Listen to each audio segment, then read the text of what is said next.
من يهده الله فلا مضل له ومن يضلل فلا هادي له وأشهد أن لا إله إلا الله وحده لا شريك له وأشهد أن محمدا عبده ورسوله يا أيها الذين آمنوا اتقوا الله حق تقاته ولا تموتن إلا وأنتم مسلمون يا أيها الناس اتقوا ربكم الذي خلقكم من نفس واحدة وخلق منها زوجها وبث منهما رجالا كثيرا ونساء واتقوا الله الذي تساءلون به والأرحام إن الله كان عليكم رقيبا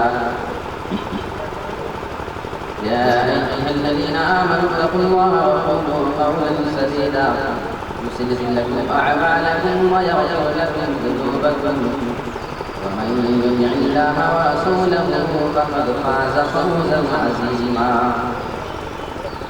أما بعد فإن خير الحديث كتاب الله وخير الهدي هدي محمد صلى الله عليه وسلم وشر الأمور محدثاتها وكل محدثة بدعة وكل بدعة ضلالة وكل ضلالة في النار. أعوذ بالله من الشيطان الرجيم. بسم الله الرحمن الرحيم. وإن أحد من المشركين استجارك فأجره حتى يسمع كلام الله ثم أبلغه مأمنه. محترم صدر مجلس ناظم جلسہ اسٹیج پر تشریف فرما آئے تھے محترم علماء کرام، بزرگان دین، نوجوان ساتھیوں، ایسے بچوں اور جانشین، خواتین اسلام کا جواب. آج میں آپ کے سامنے جس موضوع کے تحت کچھ باتیں کرنا چاہتا ہوں، بڑا اہم موضوع ہے بندوں کے حقوق. جب انسان کسی بھی سماج میں، کسی بھی سوسائٹی میں زندگی گزارتا ہے، رہتا ہے، اٹھتا بیٹھتا ہے، تو بہت سے لوگوں کے ساتھ کے کچھ نہ کچھ معاملات ہوتے ہیں. ہر بندے کے اوپر کسی نہ کسی قسم کا حق بنتا ہے. دنیا کا کوئی ایسا بندہ نہیں ہوگا جو یہ کہہ سکے کہ میرا کسی بھی بندے کے بارے میں کوئی حق نہیں. اگر انسان بیٹا ہے تو اس کی ذمہ داری بنتی ہے اس کے والدین کے بارے میں. اگر انسان باپ ہے یا ماں ہے تو اس کی ذمہ داری بنتی ہے اپنے اولاد کے بارے میں، اپنے بیٹوں اور بیٹیوں کے بارے میں. اگر انسان کسی کا رشتہ دار ہے، قرابت دار ہے، تو اس کی رشتہ داری کے اعتبار سے کچھ حق بنتے ہوں گے. اگر انسان کسی کا پڑوسی ہے، کوئی رشتہ نہیں ہے، نہ باپ ہے، نہ بھائی ہے، نہ ماں ہے، کوئی کسی قسم کی کوئی رشتہ داری نہیں ہے، تو کوئی اس کا پڑوسی ہے تو اس پڑوسی کا بھی اس کے اوپر حق بنتا ہے. کوئی پڑوسی بھی نہ ہو، صرف عام مسلمان ہے، نہ کوئی رشتہ دار ہے، نہ کوئی آپ کا لگتا ہے، نہ وہ آپ کا پڑوسی ہے. اگر وہ عام مسلمان آدمی ہے تو آپ کی اس بندے کے بارے میں بھی کوئی ذمہ داری بنتی ہے. اور ان چیزوں سے آزاد ہو کر کے تھوڑا سا اور اپنے آپ کو ہم اگر آگے لے جا کر کے سوچیں، کوئی بندہ اگر مسلمان بھی نہ ہو، غیر مسلم ہے، کافر ہے، مشرک ہے، یہودی ہے، عیسائی ہے، کسی بھی دھرم کا وہ ماننے والا ہے، تو ہم مسلمانوں کے اوپر اس بندے کا بھی حق بنتا ہے. یہ ہماری شریعت نے دیا ہے. آئیے ہم شروعات کرتے ہیں والدین کے حقوق کے بارے میں. اللہ رب العالمین نے قرآن مجید کے اندر بہت ہی خوبصورت انداز میں والدین کے رشتے کو سمجھانے کی کوشش کیا ہے. ہمارا والدین کے ساتھ کیا معاملہ ہونا چاہیے، کیا ہو رہا ہے وہ سب دیکھ رہے ہیں، کیا ہونا چاہیے وہ بتانے کی اللہ رب العالمین ہمیں کوشش کرتا ہے.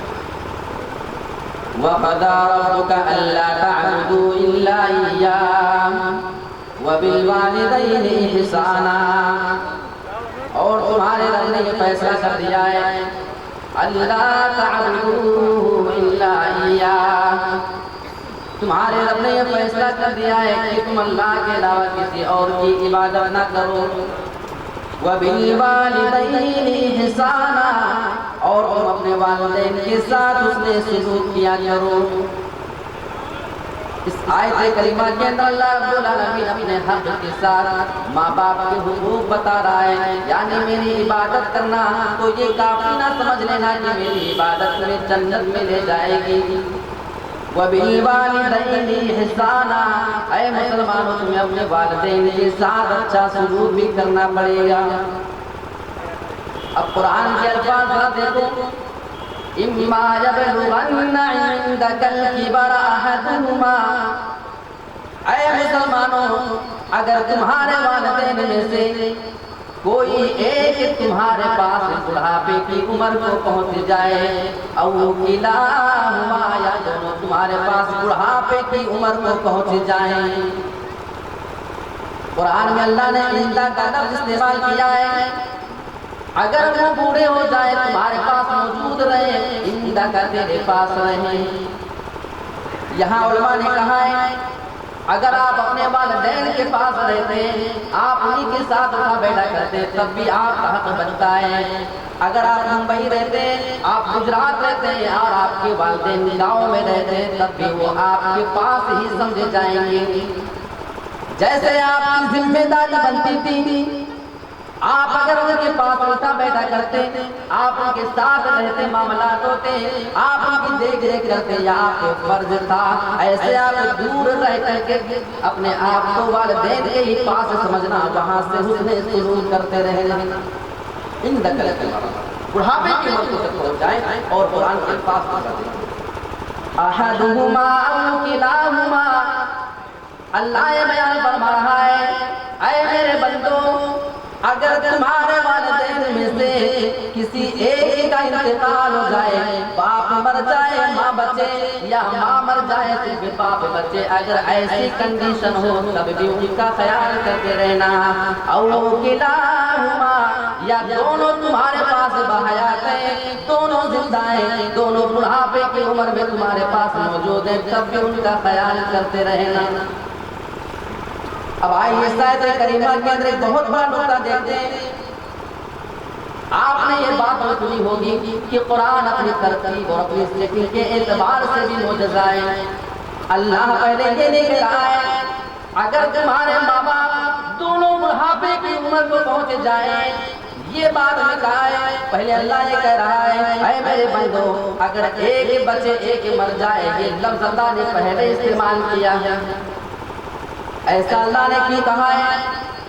بڑی بہترین بات آپ کو بتاتا ہوں، کیونکہ اگر آپ کے ماں باپ دونوں زندہ ہیں، دونوں بڑھاپے کی عمر کو پہنچ چکے ہیں، اگر ایسی صورت میں بچوں کی جانب سے تھوڑی بہت لاپرواہی ہو جائے، سستی ہو جائے، کوتاہی ہو جائے، خدمت میں کمی ہو جائے، وہ بوڑھے ماں باپ اپنے آپ میں بیٹھ کر کے اپنی باتیں بتا لیا کرتے ہیں، اپنے دکھ درد بانٹ لیا کرتے ہیں، ایک دوسرے کی تکلیف کو آپس میں سمجھ لیا کرتے ہیں۔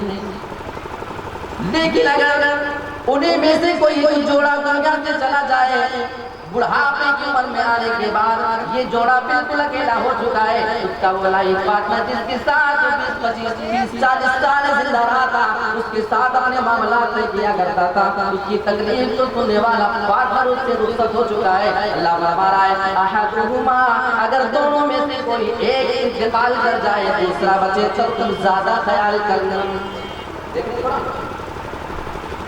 فلا تقل لهما اف، خبردار اپنے والدین کے بارے میں کبھی اپنی زبان سے اف کے الفاظ نہ نکالنا، اف تک کہنے کی اجازت نہیں ہے، یہاں تو والدین بیچارے مارتے اور جھڑکتے ان کو ڈانٹتے بھی ہیں۔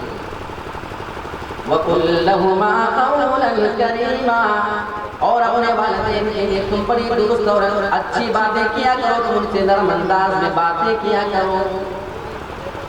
یہ اللہ رب العالمین نے والدین کے سلسلے میں بیان کیا ہے۔ اب کیونکہ مجھے تھوڑا بہت سی چیزوں پہ آنا ہے، اب اس وجہ سے میں اولاد کو پڑھاتا ہوں، یہ تو ہو گیا والدین کا، لیکن اگر آپ باپ ہیں، آپ ماں ہیں، تو آپ کے بیٹوں اور بیٹیوں کے اوپر بھی کچھ حق بنتا ہے، ان کا حق بنتا ہے آپ کے اوپر، آپ اس حق کو بھی ادا کریں۔ آئیے قرآن مجید کی ایک آیت ہے، بڑی پیاری آیت ہے۔ یا ایھا الذین آمنوا قوا انفسکم واہلیکم نارا وقودھا الناس والحجارہ، اے ایمان والو تم اپنے آپ کو اور اپنے اہل و عیال کو جہنم سے بچاؤ، جہنم کے آگ سے بچانے کی فکر کر لو۔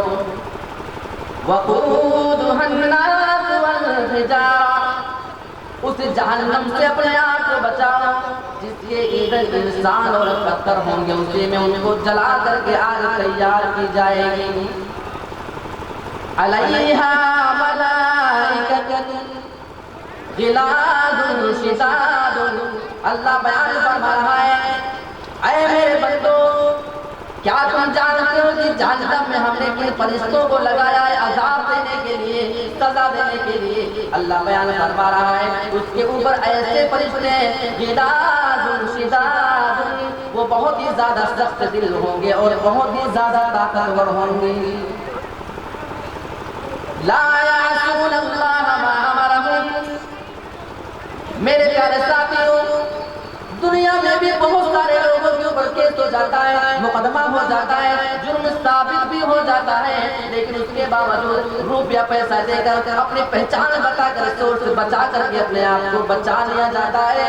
اللہ بیان فرما رہا ہے لا یعصون اللہ ما امرہم، اے میرے بندو جب میرے فرشتے تمہیں پکڑ لیں گے، وہ فرشتے تمہارے ساتھ ذرہ برابر بھی رعایت نہ کریں گے، تمہارے کسی منصب کو نہ دیکھا جائے گا، یہ نہیں دیکھا جائے گا کہ تمہارے آرڈر پہ تمہارے حکم پہ پورا کا پورا گاؤں جمع ہو جایا کرتا تھا، پورا محلہ اکٹھا ہو جایا کرتا تھا، بلکہ وہ فرشتے اللہ کے کسی بھی حکم کی خلاف ورزی نہیں کریں گے۔ وَيَفْعَلُونَ مَا يُؤْمَرُونَ، اللہ یہ بیان فرما رہا ہے میرے فرشتے میری بات کی اتنا زیادہ ماننے والے ہوں گے، یہاں میں ان کاموں کو کرنے کا آرڈر کر دوں گا، فوراً وہ فرشتے اس کام کو کر گزریں گے، نہ تمہاری دولت کام آئے گی، نہ تمہاری پہچان کام آئے گی، نہ تمہارے سورس کام آئیں گے۔ میرے پیارے ساتھیوں یہ ساری کی ساری چیزیں آپ کی دنیا میں چھوٹ کر چلی جائیں گی، لہٰذا اپنی اولاد کو جہنم کے آگ سے بچانے کی فکر کرنے کی ہماری ذمہ داری ہے۔ اچھا اولاد کی تربیت کا فائدہ کیا ہوتا ہے؟ بڑی بہترین بات اللہ نے کرانی ہے، اسی بات کو آپ سمجھ لینا، کوئی بھی باپ کوئی بھی ماں اپنی اولاد کے بارے میں لاپرواہی نہیں کرے گی۔ اللہ کے قسم آپ کا آیت دیکھیں اور اس کو سمجھیں۔ اللہ رب العالمین نے بیان فرمایا ہے کہ اگر تم اولاد کی اچھی تربیت کرو گے، تم ایمان والے ہو، تم اسلام پہ چلتے ہو، تمہاری اولاد اگر تمہیں دیکھ کر اگر وہ اسلام پہ چلنے والی ہو گئی، اگر ایمان میں وہ تمہاری ابتدا کرنے لگے تو اس کا ٹھکانہ پھر ہم جنت میں ہے۔ والذین آمنوا واتبعتهم ذریتهم بإیمان، اور جو لوگ ایمان لے کر کے آئے اور ان کی اولاد ان کے پیچھے پیچھے چلی گئی، ایمان میں ان کے پیچھے پیچھے ان کے نقش قدم پہ چلتے رہے، اپنے ماں باپ کے نقش قدم پہ چلتے رہے، الحقنا بہم ذریتہم، ہم ایمان والوں کے ساتھ ان کی اولاد کو بھی ملا دیں گے، یعنی جب تم جنت کے اندر جاؤ گے ہم تمہاری اولاد کو بھی تمہارے پیچھے جنت کے اندر داخل کر دیں گے۔ وما القناہم من عملہم من شیء، اے میرے بندو تم یہ نہ سوچنا کہ ہم ہماری نیکیوں میں سے کوئی کمی کریں گے، تمہاری نیکی کا تمہیں بدلہ دیا جائے گا اور تمہاری اولاد کی نیکیوں کا ان کو بدلہ دیا جائے گا، کسی کے عمل کو بھی ذرہ برابر ہم کم نہیں کرنے والے ہیں۔ یہ اولاد کا حق ہے میرے پیارے ساتھیوں کہ آپ کی اچھی تربیت کریں تاکہ آپ کے ساتھ جنت جائے۔ ایک اور بڑی اہم چیز ہے اولاد کے درمیان انصاف کرنا، یہ ہر آدمی سے نہیں پاتا لیکن کرنا ہے۔ حضرت نعمان بن بشیر رضی اللہ تعالیٰ عنہ اللہ کے نبی صلی اللہ علیہ وسلم کے پاس آئے اور کہنے لگے اللہ کے نبی میرے باپ نے مجھے ایک غلام ہبہ کیا ہے، ایک غلام مجھے تحفے میں دیا ہے، یہ غلام تمہارا ہے اس بات سے یہ کہہ کر کے مجھے دے دیا گیا۔ اللہ کے نبی جناب محمد رسول اللہ نعمان بن ضریر سے سوال کرتے ہیں کیا ایسے ہی تم نے اپنے ہر اولاد کو ایک غلام ہبہ کیا ان کو دیا ہے یا نہیں؟ کہنے لگے اللہ کے نبی میرے پاس اتنا غلام نہیں کہ میں اپنے سارے اولاد کو ایک غلام دے سکوں، صرف نعمان کو میں نے دیا، باقی کسی اولاد کو نہیں دے سکا ہوں۔ اللہ کے نبی بیان فرماتے ہیں میں تمہیں حکم دیتا ہوں کہ تم نے اپنے بیٹے نعمان کو جو غلام ہبہ کیا ہے، جو غلام کو تم نے دے دیا تو اس کو واپس لے لینا۔ اور دوسرے حدیث کے الفاظ بتا رہے ہیں اعدلوا واتقوا اللہ واعدلوا بین اولادکم، اے لوگوں تم اللہ کا خوف کرتے رہنا اور اپنی اولاد کے درمیان تم انصاف سے کام لینا، انصاف کرتے رہنا، تم انصاف سے کام لینا۔ اولاد کے درمیان نا انصافی تو نبی نے پسند نہیں کیا، فوراً کہا کہ اس کو واپس کر دو۔ ہمارے یہاں ہاں لیکن ایک مسئلہ یاد رکھنا، اگر کسی اولاد کو کسی چیز کی ایسی ضرورت پیش آ جائے جو دوسری کو نہیں ہے، جیسے کوئی لڑکا تعلیم حاصل کر رہا ہے، اس کی ایجوکیشن میں آپ کو پیسہ خرچہ کرنا ہے، آپ وہ بیمار پڑ گیا آپ اس میں خرچہ کر سکتے ہیں، شادی بیاہ کا خرچ وہ نہیں برداشت کر پا رہا ہے آپ اس میں پیسہ خرچہ کر سکتے ہیں، یہ دوسری بات ہے۔ یہ تو بھائی وہ نفقہ ہے، یہ تو وہ چیز ہے جو اس کے اوپر آپ کو کرنا ہی کرنا ہے، یہ ناانصافی نہیں ہوگی، یہ بھی یاد رکھنا۔ ناانصافی یہ ہے کہ آپ کسی کو کچھ دے دیں اور دوسرے کو محدود کر دیں، یہ ناانصافی۔ تو اولاد کے درمیان انصاف کرنا، اس کی تعلیم ہمیں ہماری شریعت میں ہے۔ اب آئیے اولاد سے بڑھ کر کے بات رشتہ داری میں، آج کل رشتہ داریوں کا معاملہ بھی بڑا عجیب ہے۔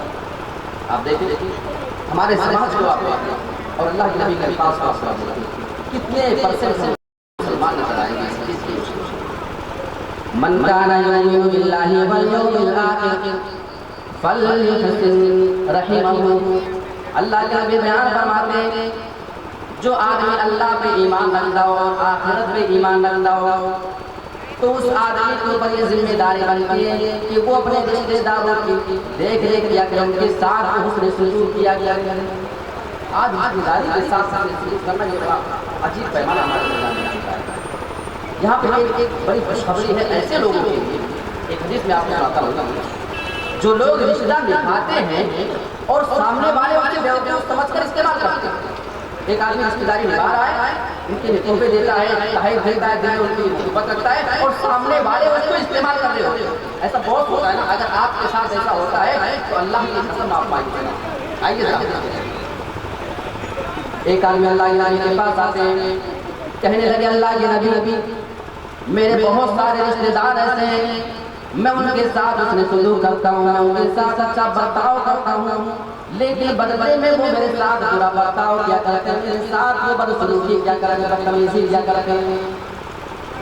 میں ان کے لیے ہر وقت حاضرہ کرتا ہوں، وہ میرے خلاف دشمنی اپنے دل میں رکھا کرتے ہیں۔ اللہ کے نبی جناب محمد رسول اللہ نے ان کی بات کو سن لیا۔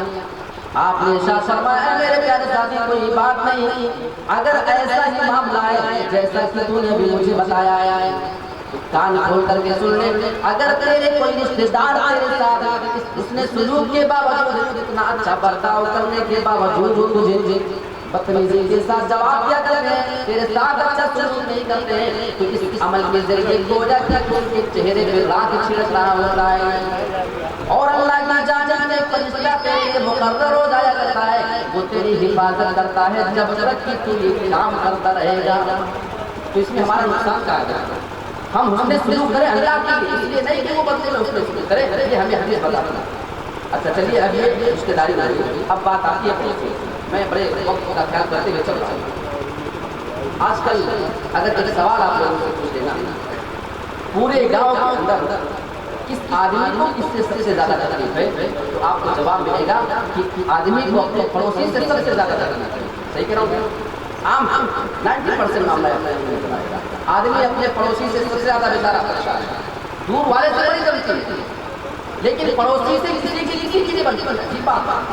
عجیب بات ہے، پڑوسی کا مقام اللہ کے نبی جناب محمد رسول اللہ ارشاد فرماتے ہیں ما زال جبریل یوصینی بالجار حتی ظننت انہ سیورثہ۔ حضرت جبریل میرے پاس آیا کرتے تھے اور بار بار مجھے پڑوسیوں کے حقوق بتایا کرتے تھے، پڑوسی کا یہ حق بنتا ہے، پڑوسی کا یہ حق بنتا ہے، بار بار آ کر کے مجھے سمجھایا کرتے، وصیت کیا کرتے تھے۔ اللہ کے نبی بیان فرماتے ہیں حضرت جبریل مجھے بار بار اس بات کی وصیت کیا کرتے تھے حتی ظننت انہ سیورثہ، یہاں تک کہ میرا یہ گمان ہو گیا، میں نے سمجھ لیا کہیں ایسا نہ ہو کہ جبریل اللہ کے پاس سے یہ پیغام لے کر آ جائیں کہ اے لوگوں آج کے بعد سے تم پڑوسیوں کو اپنے میراث میں حصہ دینا، اپنی زمین اور جائیداد میں حصہ دینا پڑے گا۔ بات تو سمجھ میں آئی، پڑوسی کے حق اللہ کے بتا رہے ہیں۔ اور اللہ کے نبی دوسری حدیث کے اندر ارشاد فرماتے ہیں واللہ لا یؤمن، اللہ کی قسم وہ مومن نہیں ہو سکتا ہے، واللہ لا یؤمن، اللہ کی قسم وہ بندہ مومن نہیں ہو سکتا ہے، واللہ لا یؤمن، اللہ کی قسم وہ بندہ مومن نہیں ہو سکتا ہے۔ آپ نے 3 بار قسم کھائی ہے۔ صحابہ نے سوال کر لیا اے اللہ کے نبی کون وہ بندہ ہے جس کے بارے میں آپ بار بار قسم کھا رہے ہیں کہ وہ بندہ ایمان والا نہیں ہو سکتا ہے، آپ ہمیں ان کے بارے میں بتاتے ہیں۔ اللہ کے نبی بیان فرماتے ہیں میرے پیارے ساتھیوں، ہمارا یہ دعویٰ ہے کہ سب سے بڑے ایمان کا ہمارے اندر ایمان ہمارے اندر پائی جاتی ہے، کیونکہ ہم 5 وقت کی نماز کے پابند ہیں، ہم نے وہاں جو رجوع بھی کیا ہوا ہے۔ لیکن آؤ حدیث کے الفاظ ذرا دیکھتے ہیں، اللہ کے نبی بیان فرماتے ہیں جس بندے کی تکلیف سے، اس کی پریشانیوں سے اس کا پڑوسی محفوظ نہ رہتا ہو، اس کا پڑوسی اس کی تکلیف سے سیف نہ ہو، وہ بندہ کبھی مومن نہیں ہو سکتا۔ اللہ کی قسم وہ بندہ مومن ہو ہی نہیں سکتا۔ اب کتنے پرسنٹ ہم اپنے آپ میں ایمان والا بولیں گے اس لیے ذرا ہر بندہ اپنے آپ میں کر لے، کوئی دوسری بلا دے۔ ایک اور حدیث ہماری مائیں اور بہنیں بھی بڑی تعداد میں آئی ہیں، یہ حدیث ان کے لیے پڑوسی سناتے ہیں۔ ایک آدمی اللہ کے نبی کے پاس آتا ہے اور ایک عورت سے بڑی تعلیم بڑی نیک ہے، بڑی نماز، بڑی روزے دار ہے، بڑے صدقہ خیرات کرنے والی بہت سی عورتیں ہوتی ہیں۔ کہنے لگا یا نبی تذکر من کثرت صیامها وصلاتها وصدقتها، اے اللہ کے نبی ایک عورت بہت ہی زیادہ نیک ہمارے سماج اور سوسائٹی میں پائی جاتی ہے، وہ سب سے زیادہ نماز پڑھنے والی ہے، سب سے زیادہ روزہ رکھنے والی، سب سے زیادہ صدقہ خیرات کرنے والی ہے۔ اور اس آدمی نے سمجھا شاید میں نے اس بات کو بیان کرنے کے بعد اللہ کے نبی کو متاثر کر دیا ہوگا، اس عورت کی میں نے بہت بڑی تعریف نہ ڈالی ہے۔ لیکن اس آدمی نے کہا اللہ کے نبی اس عورت کے اندر ایک چھوٹی سی پرابلم یہ پائی جاتی ہے، بہت تھوڑی سی کمی اس کے اندر یہ پائی جاتی ہے، غیر انہا تودی جیرانہا بلسانہا، اللہ کے نبی وہ عورت اپنے زبان سے اپنے پڑوسیوں کو تکلیف بھی پہنچایا کرتی ہے، اپنے پڑوسیوں کو اپنی زبان سے بولتے سیدھی باتیں بولا کرتی ہے۔ اللہ کے نبی نے سنا وہ عورت سب سے زیادہ نماز کی پابند ہے، سب سے زیادہ روزے دار ہے، سب سے زیادہ صدقہ خیرات کرنے والی ہے، نیکیوں میں اس کا کوئی مقابلہ نہیں ہے، لیکن اگر وہ اپنی زبان سے اپنے پڑوسیوں کو تکلیف دیا کرتی ہے، اللہ کے نبی نے فرمایا قال ہی فی النار، اے میرے ساتھی میں گواہی دیتا ہوں کہ ایسی عورت جہنم کے اندر جانے والی ہے۔ اب ہماری مائیں اور بہنیں کہاں جاتے ہوئے نظر آ رہی ہے؟ بس اس حدیث کی روشنی میں فیصلہ ہوتا ہے۔ یہاں ہم مردوں کی ذمہ داری ہے بلکہ آپ اپنے پڑوس میں جایا کریں، ہفتے میں 10 دن میں مہینے میں ایک بار جا کے معلوم کر لیا کریں اے میرے پیارے پڑوسی کہیں ایسا تو نہیں میری کسی گھر کی بہن سے کسی بھی بہو سے تجھے کوئی تکلیف پہنچ رہی ہو اور مجھے اس کا اندازہ نہ ہو۔ عورتیں تو نہ سمجھ ہوا کرتی ہیں، کم سے کم آپ مرد حضرات تو سمجھدار ہیں، کم سے کم آپ اپنے گھر والوں کے اوپر لگام ڈال کر رکھنے کی کوشش کریں۔ تو یہ ہو گیا پڑوسی کا۔ اب اس کے آگے ایک بڑا اہم معاملہ ہے، رشتہ داری کے دائرے سے ہم نکلتے ہیں۔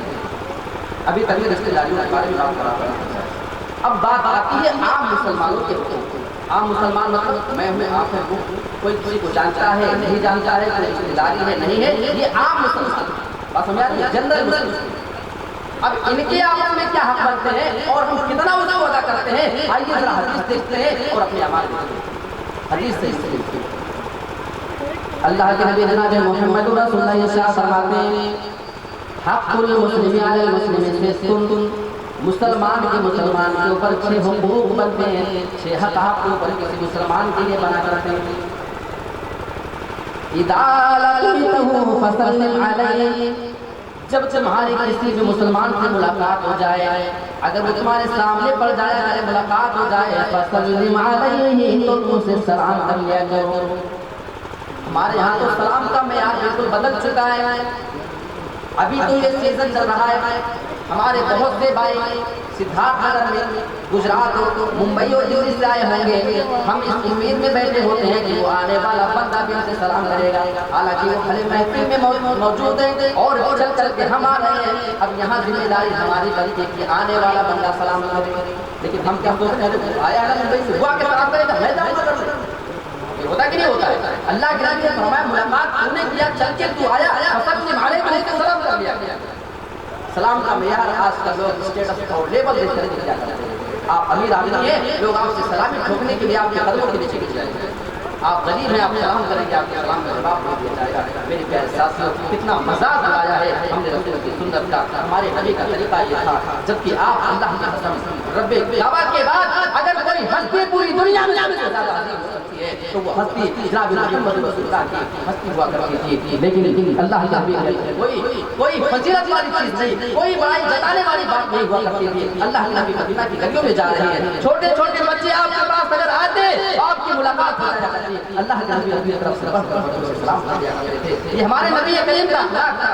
آپ نے کر کے بھی بتایا ہے، آپ نے اپنی بات کے ذریعے کہہ کے بھی بتا دیا ہے، ملاقات ہو جائے تو سلام کرنا۔ ایک اور چیز ہے وَإِذَا دَعَاكَ فَأَجِبْهُ، اور جب تمہیں کوئی تمہارا مسلمان بھائی دعوت دے تو اس کی دعوت کو تم قبول کر لینا۔ شادی بیاہ کا موسم چل رہا ہے، یہ بڑی بہترین بات آپ کے سامنے کر رہا ہوں۔ شادی بیاہ میں آپ نے یہ دیکھا ہوگا، کسی گھرانے میں شادی بیاہ کوئی فنکشن ہے، اب گاؤں میں آپس میں کوئی ایسے دو لوگ رہتے ہیں جن کی آپس میں نہیں بنتی، جس کے گھر میں شادی اس کا کوئی معاملہ تو نہیں ہے، لیکن ان دونوں کی آپس میں نہیں بنتی ہے۔ میرے پیارے ساتھیوں، اگر آپ اس کے دشمن کو اپنے گھر بھی انوائٹ کر لیتے ہیں تو وہ دوسرا بندہ آپ کے گھر پہ صرف اس وجہ سے کھانا کھانے نہیں آئے گا کہ آپ نے اس کے دشمن کو کیوں بلا لیا ہے۔ عجیب و غریب بات ہے۔ ایک آدمی اس نے بیان کر دیا، میں ممبئی کے اندر گیا فنکشن ہال کے اندر، میرے رشتے دار کی شادی تھی، شادی ہال میں پہنچ چکا تھا، پانی وغیرہ پی لیا تھا، اچانک میری نظر ایک آدمی پہ پڑ کے جس سے میری دشمنی چل رہی تھی۔ میں فوراً اس آدمی کے پاس گیا جو ہمارا رشتے دار تھا جس کے گھر میں شادی تھی۔ میں نے اسے کہا تمہاری ہمت کیسے ہوئی تم میرے دشمن کو یہاں پہ بلائے، مجھے اس کی دعوت میں بلا رہے ہیں؟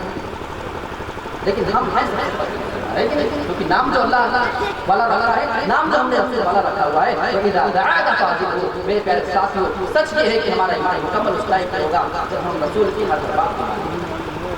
تیسرا حق یہ بنتا ہے وَإِذَا اسْتَنصَحَكَ فَانصَحْهُ، جب کوئی خیر خواہی طلب کرے، کوئی نصیحت تم سے مانگے تو اس کو نصیحت کر دیا کرو۔ اور اسی طریقے سے وَإِذَا عَطِسَ فَحَمِدَ اللَّهَ، اگر کوئی چھینکے اور چھینکنے کے بعد الحمدللہ کہتا ہے تو تم اس کا جواب یرحمک اللہ کے ذریعے دے دیا کرو۔ اس میں پانچویں اور چھٹی چیز بڑی بہترین ہے، وَإِذَا مَرِضَ فَعُودُهُ، جب تمہارا کوئی مسلمان بیمار پڑ جائے فَعُودُهُ، تو تم اس کی عیادت کر لیا کرو۔ ہمارے یہاں لوگ معیار اور رشتہ داریاں دیکھ کر کے عیادت کیا کرتے ہیں، یہ اللہ کے نبی رشتہ داری کا حق نہیں بتا رہے ہیں۔ جب تمہارا کوئی رشتہ دار، تمہارا کوئی دوست بیمار پڑ جائے تو تم اس کی عیادت کر لینا، بلکہ نبی کے الفاظ دیکھو، حق المسلم علی مسلم، کسی بھی مسلمان کے اوپر ایک مسلمان کا یہ حق ہے، اذا مریض فعودہ، جب وہ بیمار پڑ جائے تو اس کی عیادت کر لیا کرنا، اس کے گھر میں دیکھ ریکھ کے لیے چلے جانا۔ آؤ عیادت کا بڑا بہترین طریقہ بتاتا ہوں۔ ہمارے یہاں تو عیادت کے معاملے میں گوشت بنا دیا جاتا ہے، ایک بندہ 10 دن سے بیمار ہے، 4-5 لوگ اس کے گھر میں پہنچ جاتے ہیں اور بیٹھے بیٹھے انتظار کرتے رہتے ہیں، آدھا گھنٹہ بیٹھ کر کے جب چڑھا کیا کرتے ہیں، جب تک چائے ناشتہ سموسہ کوئی چیز آنا جائے، جب تک لگتا ہے کہ ابھی ہمارا ٹائم جانے کا ہوا نہیں ہے، چائے ناشتہ پی لیں گے، اس کے بعد یہاں سے مسجد بڑے ادب و احترام کے ساتھ اس کے اچھا چلتے ہیں، اب ذرا لیٹ کے آئے۔ ایک بڑی بڑی بات بتاؤں، اپنے بیمار بھائی کے لیے آپ ہیلپ کیسے کر سکتے؟ کوئی جب بیمار پڑتا ہے، بھلے وہ دولت والا ہے، وہ کمزور پڑ جاتا ہے، وہ بیچارہ دولت تباہ ہو جاتا ہے۔ اگر آپ کی نظر میں، آپ کے گاؤں میں، آپ کی پہچان میں کوئی بھی ایسا بندہ ہے جو بیمار ہے، اسے پیسے کی ضرورت ہے، آپ دکھا کر لا دیں۔ ہر وہ بندہ جو عیادت کے لیے جانا چاہتا ہے، ایک لفافہ بنائے، آپ اس لفافے میں 50 رکھیں، 100 رکھیں، 1000 رکھیں، 5000 رکھیں، آپ کی حیثیت سے اللہ کی قسم آپ عیادت کرنے جائیں، آنے لگے چپکے سے اس کے تکیے کے نیچے ڈال دیں، بھائی یہ میرے طرف سے کچھ آپ کو کام آ جائے گا۔ ایسے اگر دن میں 20 لوگ عیادت کر لیں، آپ تصور کریں کہ ایک دن میں 1000 کی اس کی مدد ہو جائے گی آپ اس کا اندازہ بھی نہیں کر سکتے ہیں. آپ نے صرف 50 دیا ہے, پورے گاؤں والے اگر 100-200 گھر ملا کے دے دیے, اس آدمی کے پاس 20-25 ہزار پیسے ایک دن میں اس کے تکیے کے نیچے آ جائے گا, اس کا اندازہ نہیں کر پائے گا. تو فعودہ اس کی عیادت کرو اور عیادت کریے. سب اس کی ذمہ داری ہمارے اوپر ہے. بس آخری بات بتا کے اس کی اپنی بات ختم کر دیتا ہوں. یاد کرتے ہوئے اللہ کے نبی نے فرمایا وَإِذَا مَاتَ فَاتَّبِعُوهُ, جب کوئی بھی مسلمان انتقال کر جائے تو تمہاری یہ ذمہ داری بنتی ہے اس مسلمان کے بارے میں کہ اس کے پیچھے چلے جایا کرو, اس کی جنازے کی نماز پڑھ لیا کرو. لیکن افسوس شاید مسلمان آج ہماری غیرت ہمیں کسی کی جنازے کی نماز پڑھنے سے اس لیے روکا کرتی ہے کہ وہ دنیا میں ہمارا دشمن ہوا کرتا تھا, ہماری اس کے ساتھ اٹھن بیٹھن نہیں ہوا کرتی تھی, وہ ہماری دعوت میں نہیں آتا تھا, ہم اس کی دعوت میں نہیں جاتے تھے. اس کا جنازہ گزر تو رہا ہے لیکن صرف اس بنیاد پر ہم نہیں جائیں گے کہ وہ ہمارا دشمن ہے, اس سے ہماری منفی نہیں تھی. اور انتقال کے ٹائم پہ اپنے انتقال کے ٹائم پہ بچوں کو وصیت کرتا ہے. معلوم ہے نا گاؤں میں اس سے ہماری دشمنی چلی آ رہی تھی, سب جانتے ہو. تمہیں میں اللہ کا واسطہ دیتا ہوں میرے جانے کے بعد میری ناک کی حفاظت کرنا, جس سے میری دشمنی کی وہ ساری سسٹم, وہ چیزیں لاگو کرنا اور قائم کرنا, یہ تمہاری ذمہ داری ہے. یہ چند باتیں. ایک اور بات, یہ تو مسلمانوں کے حقوق ہو گئے, اگر کوئی غیر مسلم ہے تو اس کے بھی ہم مسلمانوں کے اوپر حق کرتے ہیں. اللہ رب العالمین نے قرآن مجید کے اندر ارشاد فرمایا وَإِنَّ أَحَدٌ مِّنَ الْمُشْرِكِينَ اسْتَجَارَكَ فَأَجِرْهُ, اے مسلمانوں اگر کوئی غیر مسلم, کوئی کافر, کوئی مشرک کسی جنگ کے موقع پہ تمہارے پاس آ جائے اور تم سے امان طلب کر لیں, وہ بندہ اپنے آپ کو سرنڈر کر دیتا ہے, ہمیں تم سے جنگ نہیں کرنا ہے, تم ہمیں جانے دو, چھوڑ دو. اللہ کا قرآن مجید کے اندر بیان فرماتا ہے فَأَجِرْهُ, تو اسے امان دے دیا کرو, وہ تمہارے درمیان رہے گا حَتَّى يَسْمَعَ كَلَامَ اللَّهِ, وہ اللہ کی بات کو سنے گا, قرآن سنے گا, شاید اس کی سمجھ میں کوئی بات آ جائے, اور جب اس کو واپس کرنے جایا کرو حَتَّى, یہاں تک کہ جب وہ بندہ اللہ کے کلام کو سنے پھر اس کے بعد تمہاری ذمہ داری بنی ہے کہ اس بندے کو اس کے امن و امان کی جگہ پہ پہنچا دیا کرو, اور اسے جہاں بھی وہ بندہ رہا کرتا ہے, جہاں اس کے بھائی لوگ موجود ہیں وہاں پہنچا کر کے آ جایا کرو. یہ چند باتیں میں نے آپ کے سامنے بندوں کے حقوق کے بارے میں بیان کیا ہے. میں نے والدین کا حق بھی بتایا ہے, میں نے بچوں کا حق جو بنتا ہے اس کو بھی بتایا ہے, اور رشتہ داری کا حق بتایا ہے, پڑوسی کا بھی حق بتایا, اور عام مسلمان جو سماج میں پائے جاتے ہیں ان کا بھی حق, اور اگر کوئی غیر مسلم ہے ہمارے سماج اور معاشرے میں تو اس کا بھی حق ہمارے اوپر کیا بنتا ہے. یہ سب سی باتیں آپ کے سامنے رکھنے کی کوشش کی ہے. اللہ رب العالمین سے دعا کرتا ہوں تو شاید ہمارے اللہ رب العالمین سے دعا کرتے ہیں کہ پروردگار ہم تمام مسلمانوں کو سچی باتیں کہنے اور اس پر عمل پیرا ہونے کی توفیق عطا فرما, اور جو کچھ باتیں ہمارے پیشرو خطبہ نے آپ کے سامنے بیان کیا, اللہ رب العالمین تمام پر ہمیں عمل پیرا ہونے کی توفیق عطا فرمائے. آمین. وآخر دعوانا الحمدللہ رب العالمین, والسلام علیکم ورحمۃ اللہ وبرکاتہ. ماشاء اللہ, جزاک اللہ خیرا.